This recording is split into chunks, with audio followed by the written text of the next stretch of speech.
NightPhoenix in the top right side. We are looking at the main base of the man that's representing Hot-Headed Gaming. He is hailing from Ukraine. He's got Phoenix in his name. It's NightPhoenix.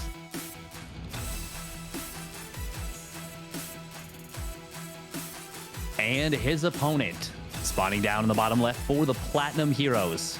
He is a great player. So good with that control. It is Goblin. Our Croatian player. Definitely one of the better RTS players to ever come out of Croatia.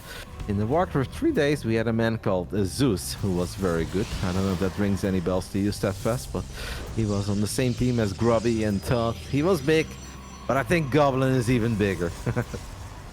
Yeah, I think it's fair to say. That does not sound familiar. Funnily enough, when you talk about Zeus in the pro gaming sphere, I actually think there was a player, I think a CSGO player is who I think of for a Brazilian team. I want to say Immortals. But yeah, I'm not familiar with the Zeus from Warcraft 3. That's kind of neat. The name of the king, was that Templar, or sorry, not name of the king. The name of the team for Warcraft 3, was that the Templars of Twilight, or was that Four Kings? Or is that a completely different team? Oh, Four Kings. Four Kings, okay. Yeah. Four Kings was basically the Team Liquid of Warcraft 3 for a long time, even though they were nowhere near as cool as Team Liquid and not as well organized. But it was kind of the holy grail of Warcraft 3 teams. You know, if you did very good, if you were awesome, then everybody dreamed basically of ending up on Four Kings and becoming teammates with the likes of Grubby and Todd, and Fury was on it, and Zeus being one of them. Don't think Goblin was too inspired by that. I don't think he's got a big history in Warcraft 3. So we see a very quick Twilight console going down on the side of Goblin. So Twilight, Blinkstalk is most likely right off the get-go. NightPhoenix, this is kind of funny, by the way. The other day I was watching this broadcast when I wasn't casting. Somebody in the chat was like, who is NightPhoenix? I'm not that familiar with this player. I was like, okay, NightPhoenix was previously known as StarCraft, and he's a Ukrainian Protoss. Then Mubot timed me out for 10 minutes. I got banned and was like, okay, I don't know what I did wrong. I tried to give some info, but apparently I was not allowed to share that info. But yes, NightPhoenix was previously known as StarCraft. I don't think, if you're not familiar with NightPhoenix, StarCraft will probably not ring too many names either, or too many bells. But he's just he's a young, upcoming Protoss player who's been getting better, has been rising through the ranks over the last year and a half, 2 years in the European scene. Yeah, it is a long grind to get to the top of the European scene. Like, everyone knows that in order to get there, you really have to put in a ton of work, and to be honest, you have to have a decent amount of natural talent. But NightPhoenix, yeah, like you said, he's putting in that work, and it's cool to see the results are starting to come his way. This is a nice litmus test to see, like, okay, is he ready for that next step? I still think it's going to be a tall order for him to maybe make the playoffs, even if he does win this series. But the first thing he has to do is go for it. We are going to see a bit of pressure coming on in. Committing for the pylon, not the correct call, I don't think. He's going to lose a lot of stalkers here. Will recall out? That's an expensive loss. Very expensive right there. But I do think that he made the right decisions in the end, right? Where it's very easy to take that fight till the bitter end, but then you will lose it in even more one-decided manner, or a one-sided manner. And now he's like, all right, I will kill a stalker, I'm going to lose a stalker, and then I'm going to recall. Okay, you lose 2 stalkers, but you at least get a stalker and a pylon in return, which is a whole lot better than losing all 4 and only killing 1 stalker and a pylon. So well done there by NightPhoenix. As both players just have an awfully quick proxy gateway, it really seems that great minds think alike here, and both of them have the same plan, which always gives me the idea that if you're a defender here, you're going to be cooking, right? Because if you're doing the exact same thing, it is always easier to be defending than it is to be attacking. You're going to have the quicker reinforcements. But the armies have missed each other, and now all hell can just break loose. And it really just comes down to who can do better with his army on the other side of the map, who can take out buildings quicker, like pylons, for instance, or all the probes. The problem for Goblin is that he left 2 stalkers at home, but that's just not going to help him, right? Because that means that he's going to lose 2 stalkers. He knows that right now, so he's going to try to buy time and retreat into the main base. NightPhoenix goes for the pylon that's powering 2 gateways immediately. I really think that's a great call. This is going to be a fun one, Steadfast. Yeah, this was a brilliant decision for NightPhoenix to kick this off. He blinks out of the probes around. Does need to start attack moving. Yeah, there we go. And we do see the recall coming on. And okay, now NightPhoenix, he needs to get the hell out of dodge. I think his recall might still be on cooldown. I'm going to check the Nexus real quick. Yeah, it's still on cooldown for a little bit, so he's got to be extremely careful with these stalkers. He did pick off a good number of probes. Actually, hang on. Yeah, they actually equalized the probe counts very much. Oh, this is a bold blink forward, and that will give Goblin defenders advantage with the blink, but NightPhoenix might just have the numbers. Yep, NightPhoenix just had a few more units because Goblin invested in the Dark Shrine, but more importantly, Goblin lost power to those two gateways, right? So Goblin couldn't actually warp in the same amount of units as NightPhoenix was able to warp in, and Goblin will just wave the white flag. GG gets called. And honestly, I really think the main reason why this went better for NightPhoenix than it went for Goblin is because NightPhoenix had all of his units on the other side of the map, and Goblin left those two stalkers at home. But that's not enough to create a real defense, and that just means that you lack firepower on the other side of the map. So you cannot continue the I attack you and you attack me, because NightPhoenix will just have a little bit more DPS, and I love that decision to immediately go for that pylon that was powering the two gateways, because that made it harder for Goblin to spend his money after it was sort of done and dusted, but not really, because that was just a warm-up for round 2. But yeah, NightPhoenix warped in even more units. Goblin had to wait until he could repower those gateways, invest in the Dark Shrine, all things that were not going to help him to get ready for wave 2 of NightPhoenix's aggression. Yeah, certainly not. And also, the addition of having the 4th gateway helps a ton for NightPhoenix. So already it's a situation where there's more warp in potential. Now, of course, they're mining probably pretty much the same amount going into that, but just having the extra warp in potential. So let's say a fight happens where both players micro for 25 seconds late, and they both miss a warp in. You're gonna have a little bit of extra money in the bank in order to make use of that. That extra gateway can really come in handy. But obviously, like you said, sniping down the pylon right away, that ended up being a pretty insurmountable advantage, and good job from NightPhoenix to not hesitate and just goes for it behind that and closes it out. Yep, very well done by the young man from Ukraine. Game 2 is already on the way on Grass 1. Let's hop on into it. This could be a big moment for that man that was previously known as SlyCrap, representing Hot-Headed Gaming. A youngster, this is NightPhoenix.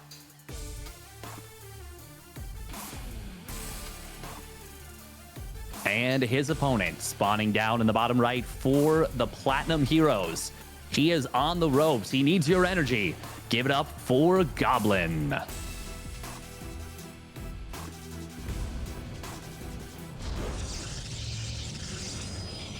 Big moment obviously now for Goblin. He had a pretty good start to his group, right? With a win in the PvP over Gong Fu. And then I believe he played a series against Hero Marine. I'm going to double check that, but I'm 99% certain that's what it was. And I think he took the 1-0 lead, as he indeed went up against Gabe. Took the 1-0 lead over Gabe. In the end, Gabe did Gabe things, brought it back, still won the series 2-1. And then in the previous round, I think that's kind of where it went wrong for Goblin, as he lost the PvP against Strange. And even though Strange is obviously a very solid player, if you want to make it into the playoffs of a strong region like the Europe Regionals, you're gonna have to win the PvPs against the likes of Strange, because that is not a Zero or a Clem that you're running into. It's a good Protoss, but those are the ones that you really need to win if you want to make it into the top 16.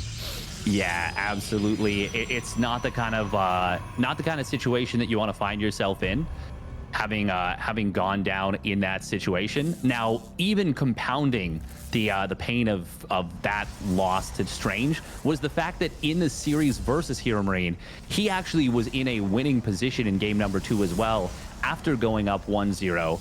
And even in game 3, he definitely had his chances, but I think was a little bit maybe underestimated the power of Big Gabe, which, I mean, it's easy to do. Even if you have a lead, no lead is safe from a player like Hero Marine, but still, it really compounds the misfortune, so to speak. Yeah, I don't think Goblin would ever underestimate Gabe, but it's very hard, I think, as a Protoss to close out a series against Gabriel. Yeah. Gabe, one of the absolute finest PvP players on this planet. Whether you love him or not, you gotta give him that respect. respect because he really deserves it. His results in that matchup are spectacular. As we have once more back-to-back games, it is Stalker versus Twilight. Well, that's kind of cool. Goblin does not feel he lost because of the strategy, and that would also be a bit crazy since they both did the exact same build, even when it came down to the proxy gateway. It's just that NightPhoenix played it with even more heart and commitment. He grabbed all of his units. Goblin left 2 units behind, and that was painful. And it was kind of funny that obviously neither of them was aware that the other player was doing the exact same thing. That's not the... Oh my... What is this, Steadfast? Are we just memeing right now? Is this really like where we take a screenshot and we say, you may not like it, but this is what PvP peak performance looks like? That is exactly it. And this is incredible because this is exactly the same situation, just minus a Nexus, where NightPhoenix builds the extra gateway and goes for the 4-gate, and Goblin's just going to go for that pure 3-gate. Even their warp gate's down to literally the exact microsecond. This is incredible. Okay, Goblin does add his 4th gateway on at home. Okay, so who's gonna find it first, right? Like, imagine if Goblin would move that prop and he would get the scout off. That'd be so big, because my original point still stands. Being the defender is advantageous here. What NightPhoenix is hoping for is that Goblin goes for an expand and has just a couple of units. Goblin scouts it. This is such a big scout. Goblin can return home. Goblin should turn around with his stalkers ASAP. That's gonna be a close call, but I do think he will make it home safely in time. And now it is... What is this? Wings of Liberty? 4-gate blink. No, Goblin with the misclick. 4-gate blink stalker versus 4-gate blink stalker, as Goblin makes a little derpy misclick, and his units were trying to enter the main base from a way you could not possibly enter the main base. And that may seem like, oh, that's just a single stalker. But if you're making the exact same units, even one full HP stalker really makes a night and day difference. It certainly does. Goblin's blink going to finish up a couple seconds earlier, and he actually will cost NightPhoenix a stalker, but he's going to go right into the main base. This is an extremely aggressive blink. Where's the battery overcharge? He does not have energy. He is going to be able to warp in these stalkers. Oh, I love this move from NightPhoenix. Blinks on top of him, gets one as it's warping in, but we are going to see Goblin forcing NightPhoenix back. Still, overall, that ends up being somehow 6 for 6. And even a probe went down. We saw a probe pull had to go down, so that means Goblin was a little bit behind in economy. Oh, big blink forward once again. Man, NightPhoenix is playing so decisively. Yeah, mate, that boy does not second guess himself ever. I can't believe that actually went as well as it did for NightPhoenix. That shouldn't have ever happened. It's double battery against Stalkers by themselves. Well, double battery stalkers and probes. What NightPhoenix is still just going for it. He's finding a couple of these one-shot, one-kill scenarios. And Goblin is just in all sorts of trouble in a moment where he shouldn't be in all sorts of trouble. Maybe with that extra big weapon, Goblin will be able to stabilize, but he's already down 6 workers. But he will finally win the Stalker skirmish. And for the first time in this game, for a split second, have more units than NightPhoenix. I find it crazy and fascinating that NightPhoenix can get this much done. If it's 4-gate blink versus 4-gate blink, 1 base, 1 base. Yeah, I am blown away by that. And the fact that it wasn't just 1, but 2 shield batteries is mind-blowing. Now, considering how aggressive NightPhoenix was, Goblin might be the bravest man I've ever heard of. Sending 4 stalkers across the map is wild. Meanwhile, an engagement in the middle. He moved out with his main stalkers as well. Oh, no, and he had to use recall. Now he's going to lose one of the pylons. Battery overcharge will get popped. It will eventually go down. This is going to be so close. Yep, we obviously have those 4 stalkers on the other side of the map. The probes really are doing a very good job here, and He's temporarily going to lose high ground vision, but he has a way to deal with that. And then it's just getting to the main base. He goes for the second fight. I don't like that commitment. NightPhoenix, you've lost so many units there, my friend, as he obviously needs to clean stuff up at home. I actually think this game is now starting to head in Goblin's favor, because the 4 stalkers on the other side of the map are single-handedly completely destroying the economy of NightPhoenix. And I'm sure that Goblin's heart is beating really quick right now, where he's like, oh my god, don't tell me you've got a Dark Shrine. Don't tell me you're about to warp in DTs. That is not the case. What a call by Goblin to split up those 4 stalkers. All he needs to do is survive one more time, but that should not be a problem with the 6 stalkers he has here. GG gets called. I honestly think we can label this game as a bit of a clown fiesta of a PvP, but Goblin ties things up, and that's all that matters. Clown Fiesta. This was Clown University. This was, this was their masters in clownery. And it seems like Goblin barely defended his thesis on that one, because that was a wild game. Even as the 4 stalkers went across the map and were finding damage, NightPhoenix, if he had just chilled out a little bit and backed away and just recalled, I think it was like 19 probes to 8 at some point, and he went in again. He just refused to stop YOLOing, and that is, I mean, that's something else. That's some, not like, just genuinely crazy stuff that he went in that hard that many times. I mean, with how aggressive NightPhoenix was, there were 2 crazy things that happened there in a very short time span. Where first, Goblin, he's already behind, and he says, I'm going to split up 4 stalkers anyway. 4 stalkers is the magical number to one-shot a probe on the outside of the map. You can already think that that's crazy. But then even more crazy was that his main army moved out as well, was out of position, got caught, 1 stalker died, Goblin immediately recalled. It looked like, all right, Goblin, this is never going to work. Sure, your 4 stalkers may get damage done, but you're going to lose everything at home. However, I think NightPhoenix truly went wrong when he was eager to kill the 2 pylons, right? We go back to game 1, where in that crazy base trading scenario, it was the right call to just blink into the main base, on-power those gateways, but this was not the right moment. The stalker numbers were so damn close to each other that by the time that you killed 2 pylons, and it was a battery that got gone down as well, that is so many stalker shots going on buildings, and meanwhile, Goblin's smallest stalker number is like, well, it's not a fight that we were going to win, but like this, we can actually win it. So Goblin just gets volley after volley after volley off, and he still has 2 gateways, so he can still warp in some units, because his probe count was so low. It's not like he could really warp in 4 stalkers at a time anyway. That was just the wrong call for NightPhoenix. Crazy wild game. Truly brings us back to the Wings of Liberty days of PvP, because I don't know what that was, but I know I liked it. It was very fun right there. Very fun. And yeah, I think that was the game-breaking moment. The TSN turning point, if I may, was the target fire on that pylon. Because I just rewatched the fight, and without that, I think everything is just totally fine for NightPhoenix. Like, maybe even he gets jumped on if he recalls, but I don't think he loses more than like 1 stalker. But attacking that pylon, he lost 2.5, maybe 3. And that was all it took. That was all it took. Yep. I am fully with you. So we head into a deciding game on Dragon Skills. If you guys just joined us, both players are 1 and 2. A loss, they are eliminated from the tournament. With a win, they will come back tomorrow to still potentially make it into the playoffs with 1 final best of 3. But first, they obviously need to win here. In the bottom right side of Platinum Heroes, we are looking at the main base of our Croatian Protoss, who I'm sure saw his tournament live flash in front of his eyes. But he's still here, still with us. This is Goblin.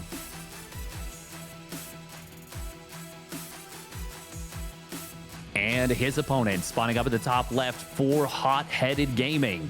It is NightPhoenix. And talk about an appropriate name for the team.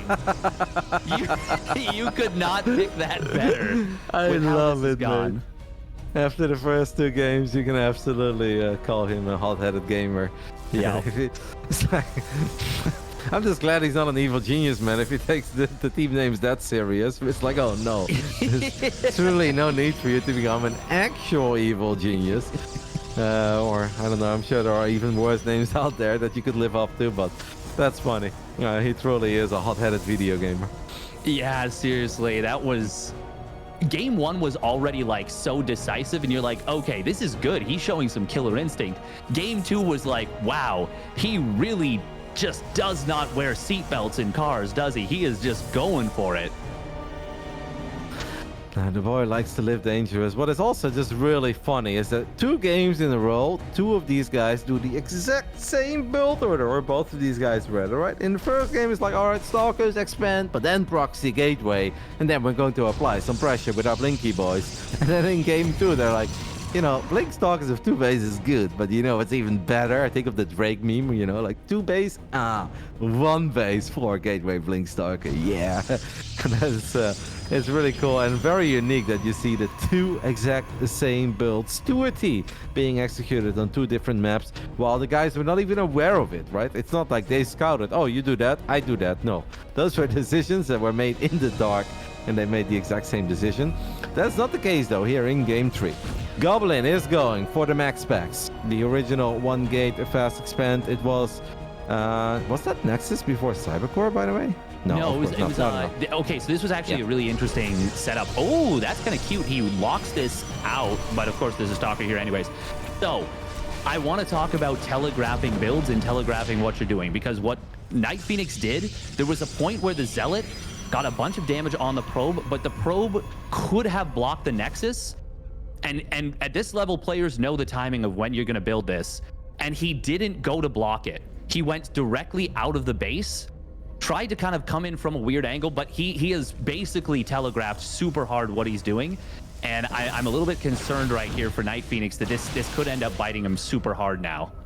Well, Goblin is going to defend with the Robo, right? And 2-gate Robo within a quick expand is not something you normally do if you think your opponent will just play Stalker into Twilight into expand or Stalker expand just a little bit later, but with a save opening. Goblin is clearly expecting aggression. He is sniffing it out. He knows what's up. Does that mean that Goblin is always fine here? Absolutely not. He's still going to have to execute properly. But right now, almost everyone, every high-level player will prefer Goblin's position. But there are still some things. He's worried about the quick Warp Prism, I think, in the main base. That is not what's happening. NightPhoenix just walks into the natural, drops the force field. Can he get the pile? And this man loves killing pile, and he gets it! He gets the pile and battery overcharge got activated as well, but it will not be useful at all because this battery is not powered. And now Goblin is waiting for his own Immortal to show up, but every single second feels like a lifetime for Goblin here. Oh my goodness, poor Gobbus. That is brutal. He had exactly what he needed to defend. Even though this has gone so well for NightPhoenix, you are 100% correct. This was an amazing situation for Goblin, but he moves out of position. He second guesses himself.